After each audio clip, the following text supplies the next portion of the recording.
বন্ধুরা, আমি এসেছি খেজুরিতে। এই খেজুরির প্যান্ডেল ভেতরে ঢুকছি, কিন্তু এর ভেতরে যে মায়ের এই মহিমা না দেখলে বুঝতে পারবে না। তোমরা সবাই ভিডিওটা শেষ পর্যন্ত দেখো, অনেক মজা পাবে।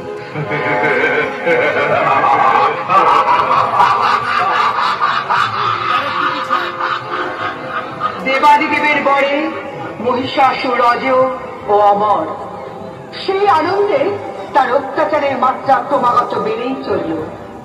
নিজ রাজ্যের সঞ্চিত ভোগ্য বস্তু পরিপূর্ণভাবে ভোগ করে মহিষাসুরের নজর পড়ল দেবালকের দিকে। শুরু হলো ভয়ঙ্কর উপদ্রব।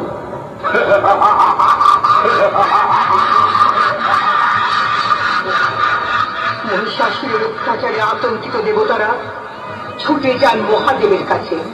শরণাগত হন বৈকুণ্ঠবাসী শ্রী ভগবান বিষ্ণুর পাদপদ্মে। শিব ও বিষ্ণু সবই জানতেন, কিন্তু উপায় স্থির হয় অবশেষে। শ্রী গোবিন্দের তেজ রশ্মি থেকে জন্ম নেয় শক্তিরূপী দশ প্রহরণ ধারিণী মহাশক্তি মা চামুণ্ডা।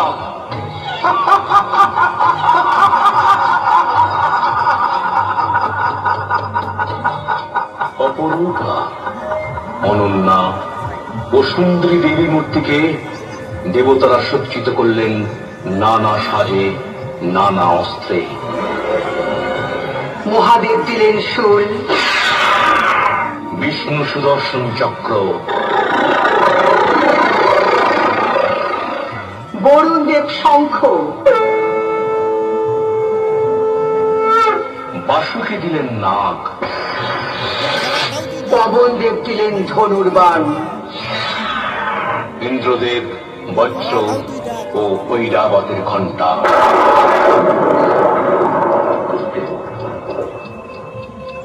যম দিলেন কালদণ্ড, জলদেবতা দিলেন পাত, ব্রহ্মা দিলেন রুদ্রাক্ষের মালা ও কমণ্ডলু,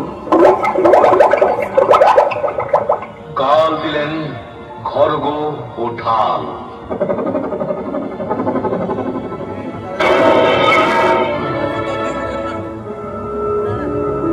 প্রতিটি দেবতা তাদের শক্তি সঞ্চয় করলেন দেবীর কাছে। হিমালয় দিলেন সিংহ,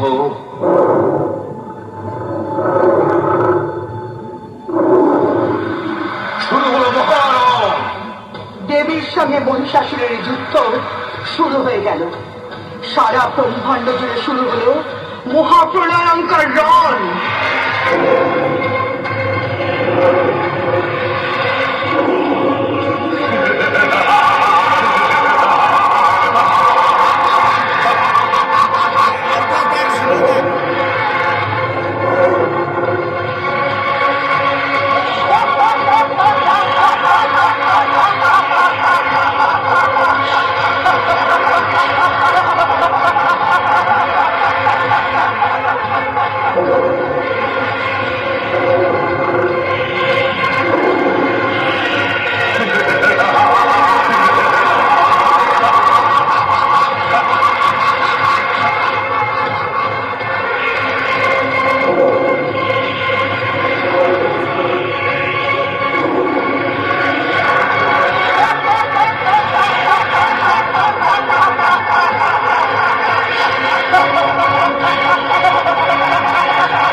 অবশেষে মহিষাসুরের বুকে মহাদেবের শূল গাঁথিত হল।